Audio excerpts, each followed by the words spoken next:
वो कैसे किया जाता है और किन किन बातों का आपको ध्यान रखना है। तो क्रोमा पर शूट करने के लिए आपको ग्रीन या ब्लू कपड़ा चाहिए होगा। यदि आप इंडोर शूट कर रहे हैं तो ग्रीन या ब्लू किसी पर्दे पर भी शूट कर सकते हैं, और अगर आउटडोर शूट कर रहे हैं तो आपको हमेशा पर्दे पर भी शूट कर सकते हैं, और अगर आउटडोर शूट कर रहे हैं तो आपको हमेशा ग्रीन पर्दे का ही इस्तेमाल करना होगा। अब मैं आपको 6 पॉइंट बताने वाला हूँ जिनके बारे में आपको हमेशा ध्यान रखना है, और ये पॉइंट 6 को ध्यान से देखें क्योंकि सबसे ज्यादा लोग इसी में गलती करते हैं। तो पॉइंट बाय पॉइंट शुरू करते हैं। पॉइंट 1, सीन में ग्रीन कलर के कपड़े या प्रॉप्स नहीं होने चाहिए। अगर आप ग्रीन पर्दा लेकर शूटिंग कर रहे हैं तो सीन में कोई भी चीज ग्रीन कलर की नहीं होनी चाहिए, और यही कोई ग्रीन प्रॉप्स भी नहीं होनी चाहिए।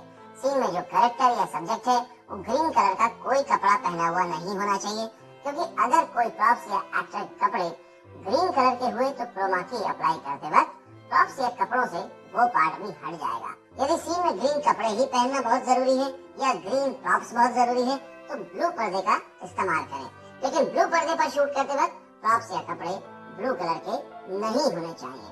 सेकंड, रिफ्लेक्टिव सरफेस नहीं होना चाहिए।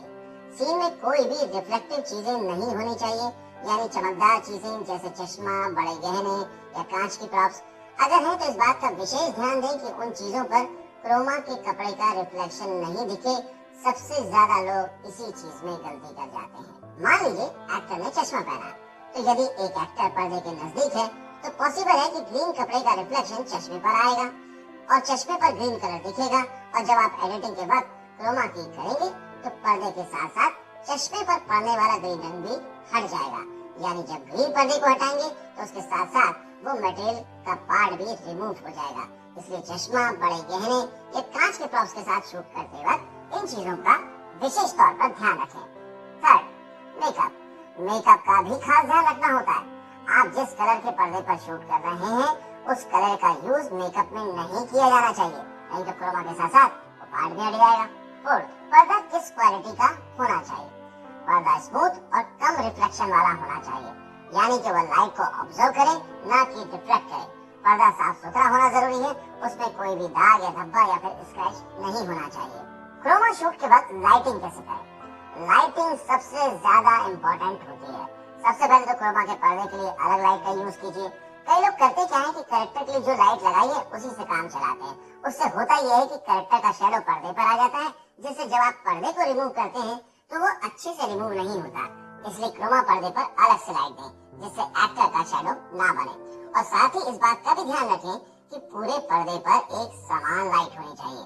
कहीं कम लाइट और कहीं ज्यादा लाइट होने से क्रोमा की रिमूव करते वक्त बहुत प्रॉब्लम आती है। 6, क्रोमा शूट करते वक्त सब्जेक्ट की पोजीशन क्या होनी चाहिए। इस बात का हमेशा ध्यान रखें कि आपका कैरेक्टर या सब्जेक्ट पर्दे के ज्यादा पास में ना हो। इससे दो प्रॉब्लम होती है।